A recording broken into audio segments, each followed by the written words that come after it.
Taste Daily. Taste the Daily. நம்ம பூர்விகால MI போனை purchase பண்ணுங்க. டெக் ட்ரிவியா சேலஞ்சில பார்ட்டிசிபேட் பண்ணி ஏராளமான பரிசை வெல்லுங்க. GT Holidays, South India's #1 travel brand. You know you are special when you're with GT Holidays. கவலையின்றி சுவாசியுங்கள். உலகின் தலை சிறந்த மருத்துவர்கள் நுரையீரல் புற்றுநோய் சிகிச்சை அளிக்கிறார்கள். தங்கம் புற்றுநோய் சிகிச்சை மையம், நாமக்கல் மற்றும் கான்பூர். குறிப்பா பார்த்தோம்னா நவம்பர் 23 காற்றழுத்த தாழ்வு பகுதி உருவாகிறது. அந்த தாழ்வு பகுதி படிப்படியாக வலுவடைந்து புயலாக மாறி இது தொடர்ந்து மேற்கு வடமேற்கு திசையில் நகர்ந்து சென்னைக்கும் நாகப்பட்டினத்திற்கும் இடையே கரையை கடக்கும் அப்படின்னு எதிர்பார்க்கப்படுது. அதாவது இன்று வரைக்கும் பாத்தீங்கன்னா தமிழகத்துல கிட்டத்தட்ட 29 சென்டிமீட்டர் மழை பதிவாகி இருக்கு. இயல்பாக பதிவாக வேண்டிய மழையின் அளவு 29 சென்டிமீட்டர். வரக்கூடிய வாரங்கள்ல பெரும் மழை பொழிவுக்கான வாய்ப்புகள் இருக்கு. அதற்கு தேவையான முன்னேற்பாடுகள் குறித்தும் ஆலோசிச்சுட்டு தான் இருக்கும். நவம்பர் மாதத்தை பொறுத்த வரைக்கும் சென்னையில எதிர்பார்க்கப்பட்ட மழை சற்றே குறைவா தான் இருக்கு இது வரைக்கும், நவம்பர் 15 வரைக்கும்.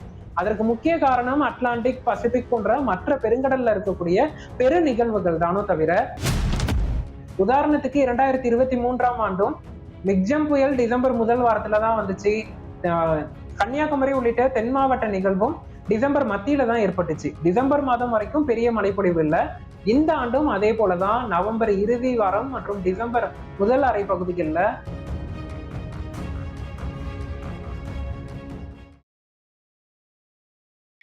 கிங் டிவி நேயர்களுக்கு வணக்கம். நம்ம நிகழ்ச்சியில நேரலையில இன்னைக்கு டெல்டா வெதர்மேன் ஹேமச்சந்திரன் சார் இணைந்திருக்கிறார். பேசலாம். வணக்கம் சார். வணக்கம். எப்படி இருக்கீங்க?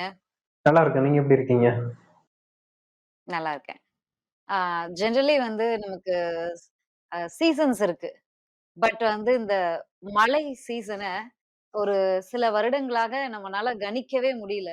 எந்த நேரத்துல மழை பெய்யுது அப்படிங்கிறத எதிர்பார்த்து, அதாவது விவசாயிகள்லாம் இந்த சீசன்ல மழை பெய்யும், இந்த சீசன்ல நம்ம விதை போடலாம் அப்படின்னு ஒரு பிளானிங்ல தான் விவசாயம் பண்ணுவாங்க. இப்ப அதெல்லாம் கணிக்கவே முடியல. திடீர்னு வெயில் அடிக்குது, திடீர்னு மழை பெய்யுது அப்படிங்கிற மாதிரி இருக்கு. முதல்ல இந்த சீசன் சேஞ்சுக்கு என்ன காரணம்? அதாவது இது ஒரு பருவமழை மாற்றம் அப்படின்னு பார்க்கிறத விட, நம்ம நிலநடுக்கோட்டுக்கு அருகில் இருக்கக்கூடிய ஒரு நாடு. அதே போல இந்திய பெருங்கடல் பகுதி எப்போதுமே கணினி சார்ந்த தரவுகளின் அடிப்படையில வானிலை கணிப்பது சற்று சவாலான பகுதியா பார்க்கப்படுது. எதனாலன்னா நம்ம நிலநடுக்கோட்டுக்கு மிக அருகில இருக்கும். அதன் காரணமாக அதன் தாக்கத்தினால் ஒரு கணினி சார்ந்த தரவுகளும் வானிலையிலையும் ஒரு குறுகிய காலத்திலேயே பல்வேறு மாற்றங்கள் அப்படிங்கிறது நிகழ்ந்துட்டு இருக்கும். அதற்கு தொடர்ந்து நம்ம நிகழ்நேரத்துல வானிலை கணிக்கும் போதுதான் நமக்கு துல்லியமான அறிக்கை அப்படிங்கிறது கிடைக்கும். இந்த சென்னையில டிசம்பர்ல மழை புரட்டி போட இருக்கிறது அப்படின்னு நிறைய செய்தித்தளங்கள்ல பார்க்க முடியுது. நவம்பர்லயே நம்ம மழைய பார்த்துட்டோம். டிசம்பர், இந்த வருட டிசம்பர் எப்படி இருக்க போகுது சென்னை மக்களுக்கு மெயினா அப்படிங்கிறது? அதாவது இந்த வருடம் வடகிழக்கு பருவமழை காலத்துல குறிப்பாக வடகடலோர மாவட்டங்கள், டெல்டா மாவட்டங்கள், சென்னை முதல் நாகை வரையிலான பகுதி, சென்னை, திருவள்ளூர், காஞ்சிபுரம், செங்கல்பட்டு, புதுச்சேரி, விழுப்புரம், கடலூர், மயிலாடுதுறை, காரைக்கால், நாகப்பட்டினம், திருவாரூர், தஞ்சாவூர் உள்ளிட்ட மாவட்டங்கள்ல குறுகிய நேரத்துல அதீத மழைப்பொழிவு, குறுகிய காலத்துல பெரும் மழைப்பொழிவு, இயல்புக்கு மிகுதியான மழைப்பொழிவு நவம்பர், டிசம்பர் மாதங்கள்ல எதிர்பார்த்தோம். அதற்கு முக்கிய காரணம் என்ன அப்படின்னா, வானிலை சார்ந்த அமைப்புகள், கடல் சார்ந்த அமைப்புகளாக இருக்கட்டும் அல்லது வளிமண்டலம் சார்ந்த அமைப்புகளாக இருக்கட்டும், உருவாகும் லானினா மற்றும் அதனை தொடர்ந்து ஒரு எதிர்மறை ஐஓடி அப்படிங்கிற ஒரு நிகழ்வை நோக்கி நகர்ந்துட்டு இருக்கோம். கடல் சார்ந்த அலைவுகள் மிக சாதகமாக அமையும் இந்திய பெருங்கடல்ல அப்படிங்கிற ஒரு எதிர்பார்ப்பு இருந்தது. இருந்த போதிலும் கடந்த ஒரு மாதமாக பார்த்தோம்னா இயல்பாகவே அட்லாண்டிக் பெருங்கடல்ல செப்டம்பர் மாதம் அடுத்தடுத்து தீவிரமான சூறாவளி புயல்கள் உருவாகும். ஆனால் இந்த வருடம் ஒரு மாதம் தாமதமாக அக்டோபர் மாதம் தான் கிட்டத்தட்ட 6 சூறாவளி புயல்கள் அட்லாண்டிக் பெருங்கடல்ல உருவாகி அமெரிக்க மாகாணத்தை தாக்கியது. அதே போல மேற்கு பசிபிக் பெருங்கடல்லையும் இயல்பாக செப்டம்பர், அக்டோபர் மாதங்கள்ல உருவாக வேண்டிய வலுவான புயல்கள் தற்போது நவம்பர் மத்திய பகுதி வரைக்குமே ஒரு சூப்பர் புயல் மேற்கு பசிபிக் பெருங்கடல் பகுதிகள்ல தொடர்ந்து உருவாகுது. இதன் காரணமாக கடல் சார்ந்த அலைவுகள் இந்திய பெருங்கடலுக்கு வருவதற்கு சற்று எதிர்பார்த்ததை விட தாமதம் அடைந்திருக்கு. வரக்கூடிய வாரங்கள்ல குறிப்பாக நவம்பர் 20 பிறகு அட்லாண்டிக் பெருங்கடல், மேற்கு பசிபிக் பெருங்கடல் என உலகில் இருக்கக்கூடிய மற்ற பெருங்கடல் அனைத்துமே அமைதி நிலைக்கு சென்று விட்டு கடல் சார்ந்த அலைவுகள் இந்திய பெருங்கடல் நோக்கி நகரும் அப்படின்னு எதிர்பார்க்கப்படுது. அதனைத் தொடர்ந்து நவம்பர் 23ஆம் தேதி புதிய காற்றழுத்த தாழ்வு பகுதி தெற்கு வங்கக்கடல்ல உருவாகி மழை தரும் நிகழ்வாக வடகடலோர மாவட்டங்கள், டெல்டா மாவட்டங்கள்ல ஒரு பரவலான பருவமழையை தீவிரமடைய செய்து குறுகிய காலத்துல அதீத மழைப்பொழிவு, குறுகிய காலத்துல பெரும் மழைப்பொழிவு கொடுக்கும் நிகழ்வாக நவம்பர் இறுதியிலேயே அமையும் அப்படின்னு எதிர்பார்க்கப்படுது. அதனைத் தொடர்ந்து டிசம்பர் முதல் வாரத்திலேயும் மற்றொரு காற்றழுத்த தாழ்வு பகுதி உருவாவதற்கு சாதக சூழல் இருக்கு. அப்படி பார்க்கும்போது நவம்பர் 25 முதல் டிசம்பர் 5 வரையிலான காலகட்டத்தில் அடுத்தடுத்து மழை நிகழ்வுகளையும் புயல் சின்னங்களையும் தமிழகம் சந்திக்க இருக்கிறது. குறிப்பாக வடகடலோர மாவட்டங்கள், டெல்டா மாவட்டங்கள். இந்த பாதிப்புகள் அந்த டெல்டா மாவட்டங்கள், தென் மாவட்டங்களுக்கு மட்டும்தான் அதிகமா இருக்குமா?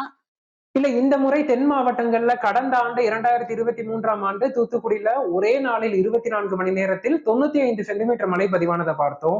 இந்த ஆண்டு தென் மாவட்டங்கள்ல பாதிக்கும் பெருமழை பொழிவுக்கான வாய்ப்புகள் தெரியல.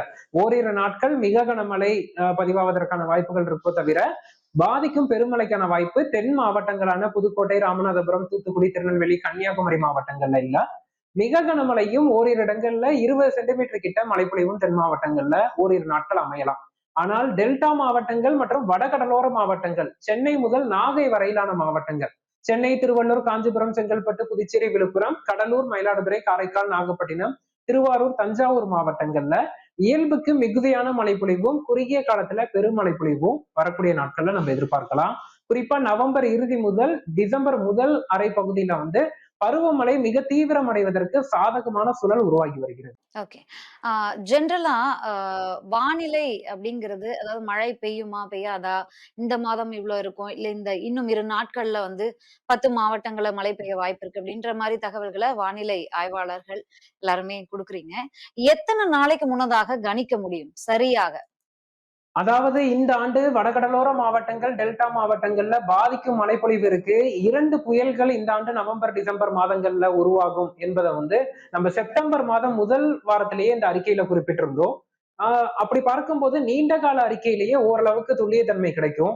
ஆனால் அந்த நிகழ்வுகள் தாமதம் அடையலாம். அதாவது நாட்கள் அப்படிங்கிறது தாமதம் அடையலாம். ஆனால் இந்த இயற்கான ஒரு பேட்டர்ன் எப்படி இருக்க போது, இந்த ஆண்டுல எந்தெந்த பகுதிகள் பாதிக்கும், எந்தெந்த பகுதிகளில் பெருமழையை சந்திக்கும் அப்படிங்கிறது தென்மேற்கு பருவமழை முடிவடையும் சூழல்லையே நம்மளால ஒரு 80% கணிக்க முடியும். ஆனால் அந்த நிகழ்வுகள் தாமதம் அடைவது அப்படிங்கிறது இயல்பான ஒன்று. ஏன்னா நமக்கு தமிழ்நாட்டை பொறுத்தளவுக்கு தமிழகத்தில் மழை பொழியுது அப்படின்னா அது தமிழகத்தை மட்டுமே சார்ந்தது அல்ல, உலகளாவிய வானிலை காரணங்களும் அதுல சார்ந்து இருக்கு. அப்படி பார்க்கும்போது பிற காரணிகளினால சற்று தாமதம் அடையலாம் அல்லது முன்னதாகவே நிகழலாம். அது போன்ற ஒரு அமைப்பு தான் இருக்கு. இந்த டிசம்பர்ல மழை பொழிவு அதிகமா இருக்கும் எதிர்பார்க்கலாம் முதல் வாரத்துல, அதாவது டிசம்பர் முதல் வாரத்துல இல்ல நவம்பர் இறுதியில இருந்து சொல்லிருக்கீங்க. இப்போ நமக்கு தமிழக வானிலை ஆய்வு அந்த துறையில இருந்து வந்திருக்கக்கூடிய செய்திகள் 10 மாவட்டங்கள்ல, தென் மாவட்டங்கள்ல 2 நாட்கள் மழைக்கு வாய்ப்பு இருக்கு அப்படின்னு சொல்லி, இந்த தகவலை நம்ம எப்படி எடுத்துக்கிறது? அதாவது குறிப்பாக பார்த்தோம்னா டெல்டா மாவட்டங்கள்ல நேற்று முதல் கடந்த 4-5 நாட்களாகவே பருவமழை அப்படிங்கிறது பரவலாக பதிவாகி வருகிறது. இதில் குறிப்பாக நவம்பர் 17ஆம் தேதி பருவமழை தீவிரமடைந்து காணப்பட்டது. இதுல வேதாரண்யம், நாகை மாவட்டம் வேதாரண்யத்துல 24 மணி நேரத்தில் 19 சென்டிமீட்டர் மழை பதிவாகி இருக்கு. இதுல 2 மணி நேரத்தில் நவம்பர் 17ஆம் தேதி பிற்பகல் 3 மணி முதல் 5 மணிக்கு இடைப்பட்ட நேரத்துல 2 மணி நேரத்துல 15 சென்டிமீட்டர் மழை கொட்டி தீர்த்திருக்கு. இதற்கான முக்கிய காரணம் என்ன அப்படின்னு பார்த்தீங்கன்னா, இது ஒரு மேக வெடிப்பு மழைப்பொழிவு, வறண்ட வடக்கு காற்று மற்றும் ஈரப்பதம் மிகுந்த கிழக்கு காற்றின் ஊடுருவல் காரணமாக, இரு காற்று சந்தித்ததன் காரணமாக இது போன்ற ஒரு மழைப்பொழிவு நிகழ்ந்திருக்கு. நவம்பர் 18ஆம் தேதியை பொறுத்த வரைக்கும் டெல்டா மாவட்டங்கள்ல பரவலாக மழை பதிவாகி இருக்கு. அடுத்த 2 நாட்கள் நவம்பர் 19, 20 ஆகிய தேதிகள்ல டெல்டா மாவட்டங்களான மயிலாடுதுறை, காரைக்கால், நாகப்பட்டினம், திருவாரூர், தஞ்சாவூர் மாவட்டங்கள்ல பரவலாக கனமழை எதிர்பார்க்கலாம். ஒரு சில இடங்கள்ல மிக கனமழையும் பதிவாகும். இந்த மழைப்பொழிவு விட்டு விட்டு தான் பதிவாகும். 24 மணி நேரத்திற்கு தொடர் மழையாக இருக்காது. முதல்ல வடக்கு டெல்டால பதிவாகும் போது தெற்கு டெல்டால இடைவெளி கொடுக்கும், தெற்கு டெல்டாவில் மழை பதிவாகும் போது வடக்கு டெல்டால இடைவெளி கொடுக்கும். ஆனால் ஒரு ஓரிரு மணி நேரத்துல பலத்த மழைப்பொழிவாக அமையும். மழையின் போது இடிமின்னல் இருக்கும்.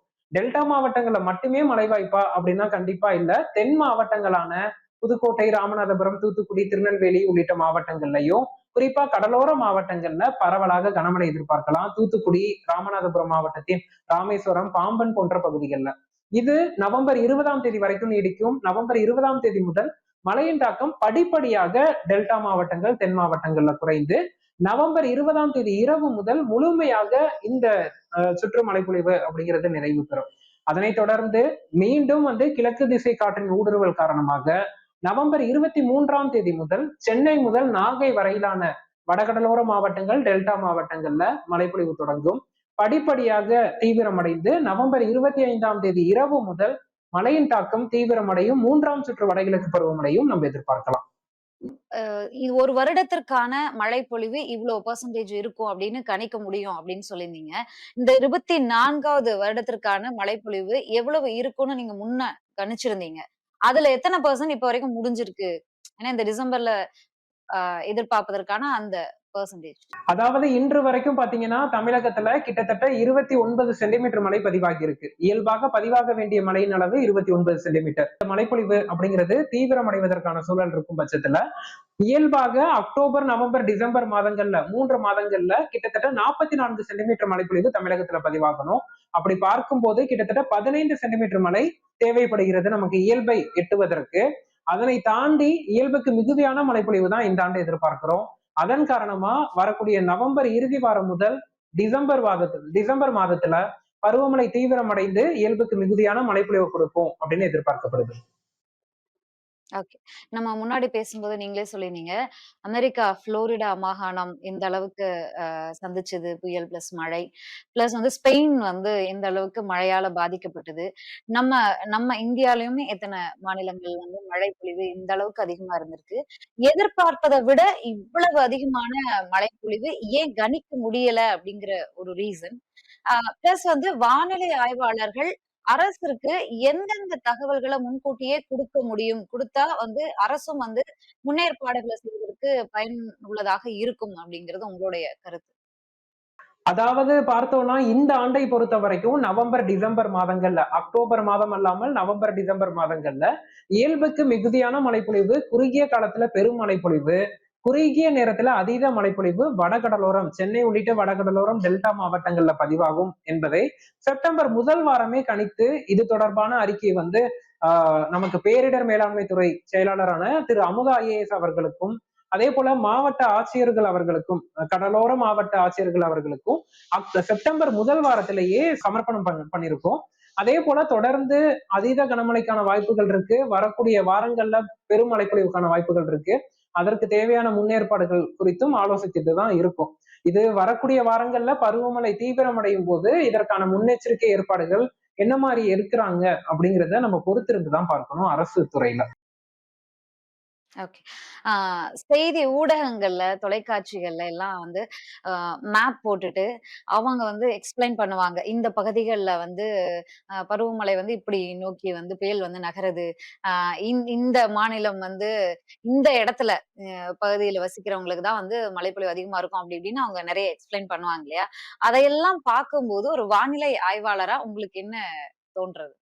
இல்ல, உண்மையிலேயே சொல்லணும்னா ஊடகத்தில் பணிபுரிபவர்கள் மிகுந்த ஆர்வமா இருக்காங்க. எங்களை மாதிரியான வானிலை ஆர்வலர்கள்ட்ட தொடர்ந்து பேசி நிறைய தரவுகள் பெற்றுக்கொண்டு மக்களுக்கு சரியான தகவலை கொண்டு சேர்க்கணும் அப்படிங்கிறதுல மிகுந்த ஒரு முயற்சி எடுக்கிறாங்க அப்படின்னே பார்க்கணும். குறிப்பாக அது சேட்டலைட் மீடியாவாக இருக்கட்டும் அல்லது யூடியூப் மீடியாவாக இருக்கட்டும், அனைவருமே மக்களுக்கு முன்னெச்சரிக்கை நடவடிக்கையை தீவிரப்படுத்தணுங்கிற ஒரு நோக்கத்துலதான் கொண்டு போறாங்க. ஆனா சில மீடியாக்கள்ல, சில ஊடகங்கள்ல அதை மிகைப்படுத்துவதும், ஒரு தம்ப்நெயில் போன்றவற்றை மிகவும் அதிகமாக காமிக்கிறது அப்படிங்கிறதும் நடந்துட்டு தான் இருக்கு. இது உண்மையிலே தவிர்க்கப்பட வேண்டிய ஒன்று. இது ஒரு முக்கியமான நிகழ்வு ஏற்படும் போது மக்கள் ஒரு முன்னெச்சரிக்கை இல்லாமல் இது மாதிரிதான் எப்பயுமே சொல்லுவாங்க, வராது அப்படிங்கிற ஒரு மனநிலைக்கு கொண்டு போய் சேர்த்துரும் அப்படின்னு பார்க்கப்படுது. இதை மட்டும் மாற்றி கொண்டு பரவலாக உள்ளதை உள்ளபடி சொல்லும் பட்சத்துல நமக்கு அது உண்மையிலேயே அது பாராட்டத்திற்குரியதா இருக்கும். வானிலையை பொறுத்தளவிற்கு தொடர்ந்து மாற்றுதலுக்கு உரியதுதான். நம்ம சொன்னது சொன்னபடி நடக்கணும் அப்படிங்கிறது கிடையாது. அப்படி இருக்கும்போது தொடர்ந்து அவர்கள் தினசரி அதை தொடர்ந்து கண்காணித்து அதற்கு தகுந்தாற் போல அறிக்கைகள் வழங்கும் போது அது உண்மையிலேயே மக்களுக்கும் விவசாயிகளுக்கும் பயனுள்ளதா அமையும். சிறிய மாற்றங்கள் மட்டுமே தேவையோ தவிர முற்றிலும் நம்ம அதை தவிர்ப்பதோ அல்லது எதிர்ப்பதோ கூடாது அப்படின்னு தான் நினைக்கிறேன். சரி. இந்த இயர்லயே பல நேரங்கள்ல மழை தொடர்பான அறிவிப்புகள் பொய்த்து போனது. அப்படிங்கும்போது மக்கள் அந்த இடத்துல வந்து கொஞ்சம் கோவப்படுறதையும் வந்து பார்க்க முடிஞ்சது. இதற்கு என்ன காரணம்? ஏன்னா வானிலை ஆய்வாளராக இருக்கக்கூடிய சார் வந்து சொல்லும்போது, நம்மகிட்ட அவ்ளோ எக்யூப்மென்ட்ஸ் இல்ல. இன்னும் அந்த அளவுக்கு டெக்னாலஜி வந்து நம்மகிட்ட இன்னும் வரல அப்படிங்கிற மாரியான விஷயத்தைலாம் அவர் சொன்னத பார்க்க முடிஞ்சது. நம்மகிட்ட இன்னும் அட்வான்ஸ்டான அந்த மாரியான விஷயங்கள்லாம் வந்து தேவையா? இருக்கா? இல்ல, கணினி சார்ந்த தரவுகளாக இருக்கட்டும், மற்ற எக்யூப்மெண்ட்ஸா இருக்கட்டும், நம்மள்ட்ட இருக்கக்கூடியதே போதுமானவை தான். இருந்த போதிலும் மக்கள்கிட்ட ஒரு புரிதல் அப்படிங்கிறது இல்ல. உதாரணத்துக்கு கடந்த மாதம் அக்டோபர் மாதத்தை பொறுத்த வரைக்கும் எதிர்பார்க்கப்பட்ட மழை சென்னையில அப்படிங்கிறது நவம்பர் 15, 16 ஆகிய 2 நாட்கள் பரவலாக கனமழையும், பல இடங்கள்ல மிக கனமழையும், ஒரு சில இடங்கள்ல அதீத கனமழையும் 20 சென்டிமீட்டர் கிட்ட மழைப்பொழிவு எதிர்பார்க்கப்பட்டுச்சு சென்னையில. இது 2 நாட்கள் தான் எதிர்பார்க்கப்பட்டுச்சு. அக்டோபர் 15, 16 ஆகிய 2 நாட்கள். 20 சென்டிமீட்டருக்கு மேல் மழை பதிவானாலே ரெட் அலர்ட் கொடுப்பாங்க. அது போன்ற ஒரு ரெட் அலர்ட்டும் அரசு துறையிலிருந்து வழங்கப்பட்டது. மழைப்பொழிவை பொறுத்த வரைக்கும் அக்டோபர் 15ஆம் தேதி சென்னையில எதிர்பார்த்தவாறு பரவலாக நல்ல மழைப்பொழிவு பதிவானது. திருவள்ளூர் மாவட்டம் சோழவரத்துல 24 மணி நேரத்தில் 25 சென்டிமீட்டர் அளவிற்கு மிக அதீத கனமழை பதிவாகிடுச்சு. ஒரு நாள் மழை எதிர்பார்க்கப்பட்டதுல குறைவு, அன்றைய தினம் மழை எதிர்பார்த்த மழை வரல, அவ்வளவுதான்.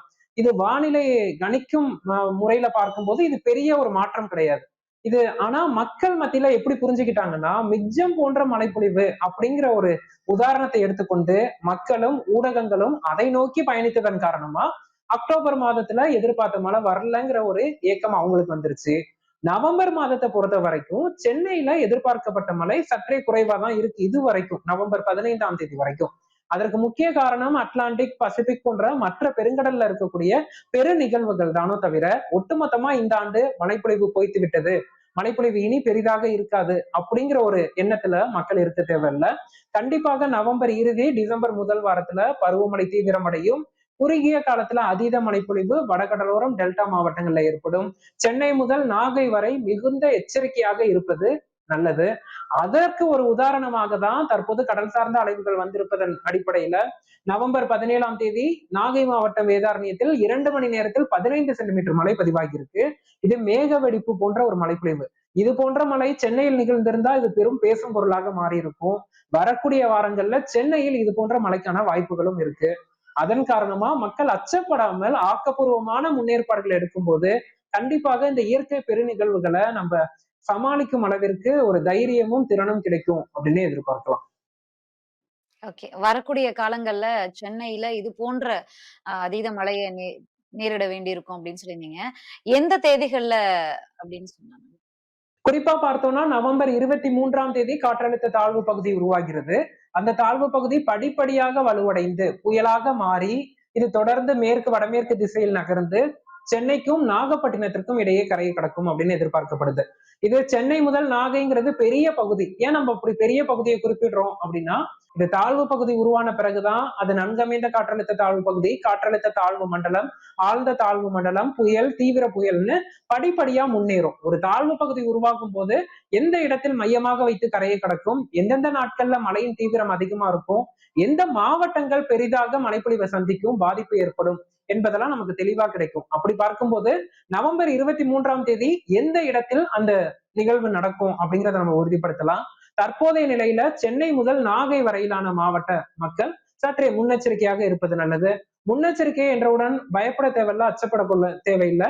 குறுகிய நேரத்துல அதீத மழைப்பொழிவு பதிவானால் விவசாயிகளை பொறுத்த வரைக்கும் வடகடலோர மாவட்ட விவசாயிகள் தங்களது வடிகால்களை சரி செய்து கொள்வது, அதே போல கவனைகளை அகற்றுவது, இது போன்ற பணிகளை மேற்கொள்வதும், சென்னை உள்ளிட்ட பகுதிகளில் இருக்கக்கூடிய மக்கள், தாழ்வான இடங்கள்ல இருக்கக்கூடிய மக்கள் மழைப்பொழிவு பலத்த மழை பதிவானால் தண்ணீர் வடிவதற்கு ஏதுவான சூழல் இருக்கா அப்படிங்கிறத உறுதி செய்து கொண்டு, இல்லாத பட்சத்துல அதை அடுத்து வரக்கூடிய சில தினங்கள்ல அதற்கான முன்னேற்பாடுகள் மட்டும் எடுத்தாலே இந்த மழைப்பொழிவை நம்ம சந்திக்கலாம். நவம்பர் 23ஆம் தேதி வாக்குல என்னென்ன மாதிரியான முன்னெச்சரிக்கைகள் எந்தெந்த மாவட்டங்கள் எடுக்கணும் அப்படிங்கிறது நமக்கு தெளிவா தெரியும். அப்போது அதை பதிவிடலாம், பேசலாம். ஓகே. ஆ ஒரு வருடத்திற்கான மழைப்பொழிவு இவ்வளவு சதவீதம் இருக்கும் அப்படிங்கிறத கணிக்க முடியும்னு சொல்லியிருந்தீங்க.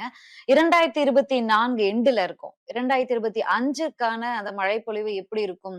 இந்த நவம்பர் பிளஸ் டிசம்பர்லேருந்து மீண்டு எழுவோம் நம்ம.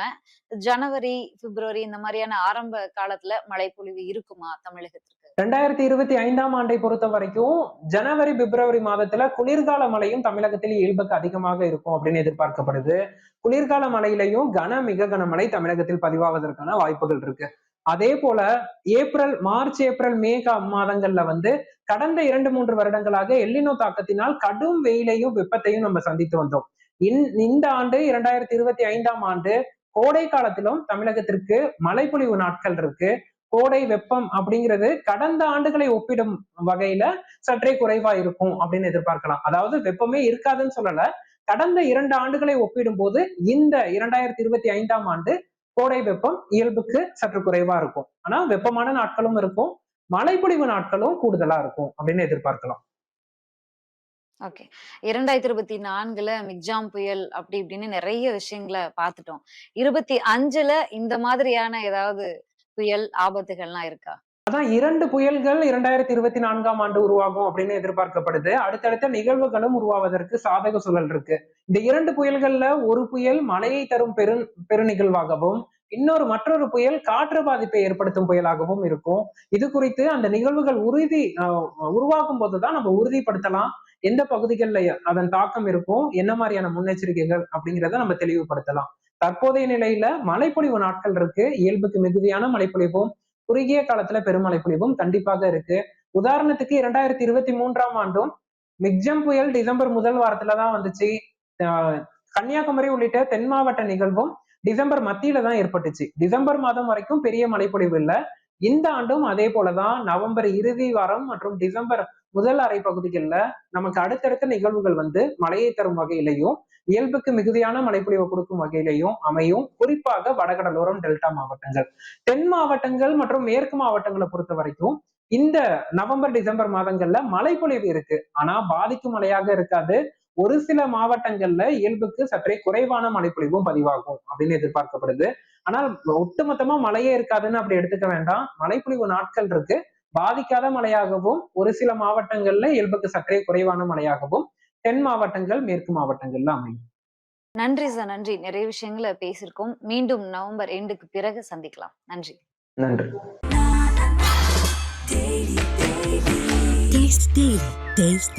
நம்ம பூர்விகால MI போனை பர்ச்சேஸ் பண்ணுங்க. டெக் ட்ரிவியா சேலஞ்ச்ல பார்ட்டிசிபேட் பண்ணி ஏராளமான பரிசை வெல்லுங்க.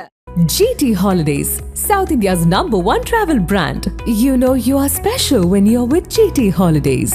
கவலையின்றி சுவாசியுங்கள். உலகின் தலை சிறந்த மருத்துவர்கள் நுரையீரல் புற்றுநோய் சிகிச்சை அளிக்கிறார்கள். தங்கம் புற்றுநோய் சிகிச்சை மையம், நாமக்கல் மற்றும் கான்பூர்.